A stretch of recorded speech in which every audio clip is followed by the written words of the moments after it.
Deze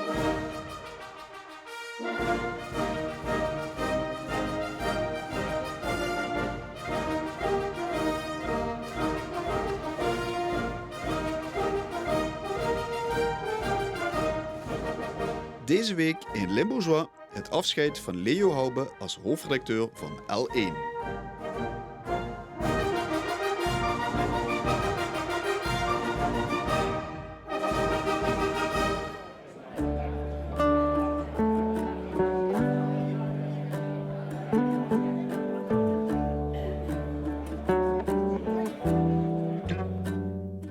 Leo Houben is nog altijd journalist bij L1, maar is na 30 jaar teruggetreden als hoofdredacteur. En om daarbij stil te staan is er een paneldiscussie georganiseerd en natuurlijk een borrel op Château Sint-Gerlach.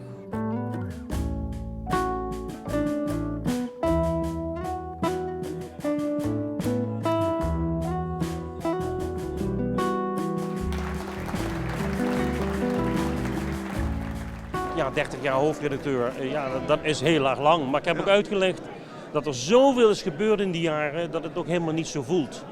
Bij wijze van spreken, ik voel het al 6 keer 5 jaar.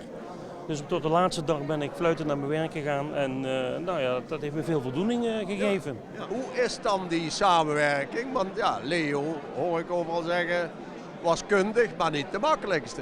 Hè? Ja, dat is heel grappig, want ze zeggen altijd van ja, Leo is geen makkelijke man. Dat hoorde ik ook toen ik de eerste keer naar hem toe ging, dat was 2013. En, trillende knieën? Ja, ik had wel zoiets van ja, als het geen makkelijke man is en ik wil, ja, dat wordt lastig. Het rare is, ik zat bij hem aan tafel en we hadden zo'n soort van instant klik. En wat ik altijd heel mooi vond aan Leo is, bij Leo moet je aankomen met inhoud en niet met kwatsch. En als je met kwatsch komt, dan serveert hij je af. Maar als je met inhoud komt, een goed idee, een goed verhaal, dan is Leo de eerste die zegt, daar gaan we wat mee doen.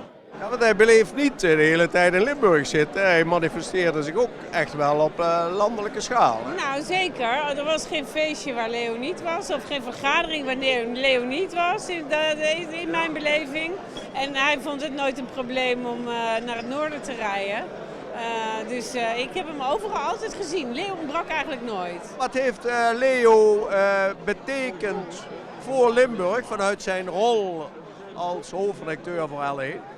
Nou, ja, kalm en gewoon nuchter blijven. En dat is, daar heeft iedereen, kan daar zijn vruchten van plukken. Vooral de mensen van L1. Maar er zijn een paar eigenwijze mannetjes en vrouwtjes bij, die moet je in toom houden. En dat lukte hem aardig. Ik denk dat dat wel gelukt is. Ik heb hem altijd als kritisch gezien en ik heb hem altijd als waardevol gezien. En zeker ook openstaan voor argument. En in de beginjaren was het voor mij moeilijker om hem te overtuigen.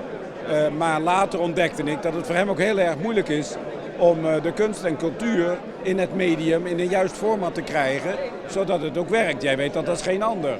En dat heeft bij mij ook even geduurd om vanuit empathisch gedrag eigenlijk naar dat medium te kunnen kijken.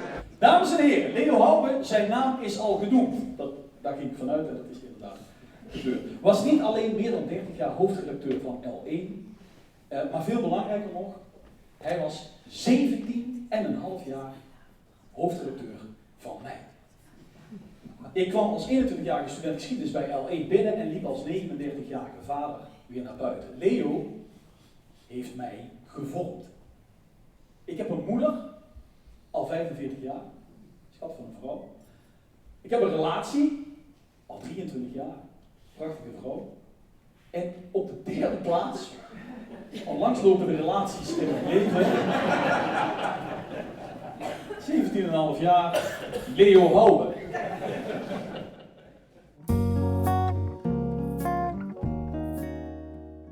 Ja, als je een hoofdredacteur opvolgt die er al 30 jaar zit en volgens enige speeches zich overal mee bemoeide, nou, dan heb je nogal wat voor je kiezen. Hè? Nou ja, het kan ook zijn dat het voor iedereen een opluchting is. Hè? Dat er iemand is die zich niet meer overal mee bemoeit. Want, gelukkig. Ja. Ik denk inderdaad dat er meer dan 1 Leo was en dat in zijn etmalen 72 uur zaten. Want ik heb probeer nog wel een leven te hebben naast mijn werk. Ja. Daar ben ik ook voor terug naar Limburg gekomen. Precies. Maar het zijn grote schoenen om te vullen. Nou, je ziet het, maar ik ga het toch op mijn eigen manier doen. Ja. Heel anders? Of wel een beetje anders? Anders. Ja. Ja. En hoe dat, ik zit er natuurlijk nog maar net. Maar ik ben een ander persoon, ik ben een andere leeftijd, ik ben een ander geslacht. Ja. En ik heb een andere achtergrond.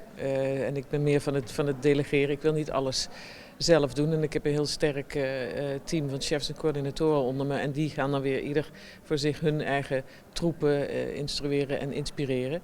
Dus zo gaan we het doen. Het is niet meer alleenheerser en de rest, maar iets minder afstand.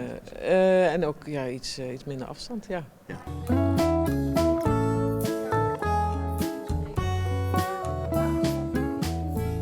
Wat is jouw grootste uitdaging? Of waar je zegt van qua ambitie, die kant moeten we op?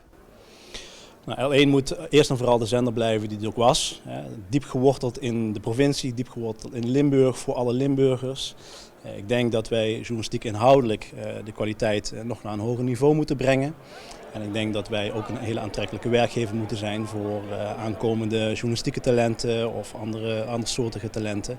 En daar ligt, vind ik, wel een hele belangrijke uitdaging voor L1. Wij moeten qua imago gewoon weer een leuk, modern, sexy, jong bedrijf worden. En ik denk dat dat mede door de perikelen van de afgelopen tijd misschien wat ondergesneeuwd is. En dat moet terug. Wat ga je nu nog doen bij L1? Want je blijft nog wel een paar jaar actief. Hè? Ik blijf nog een paar jaar actief en ik ga heel simpel gezegd verhalen maken. Voor online, vooral voor online, want ik geloof erg dat daar de toekomst ligt.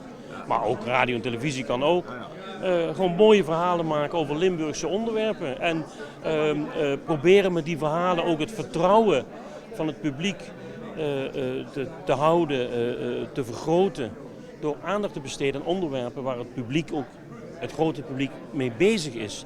En niet alleen maar die schreeuwers in onze maatschappij aan bod laten komen. Want dat gebeurt, vind ik, in de media toch wel iets te veel. Ja, want verhalen, dat zit in je bloed. Absoluut. Dat verhalen maken, dat blijft toch mijn ding. Het was mooi bij L1 en het blijft mooi bij L1. En ik wil jullie allemaal ontzettend danken voor de samenwerking in welke vorm dan ook.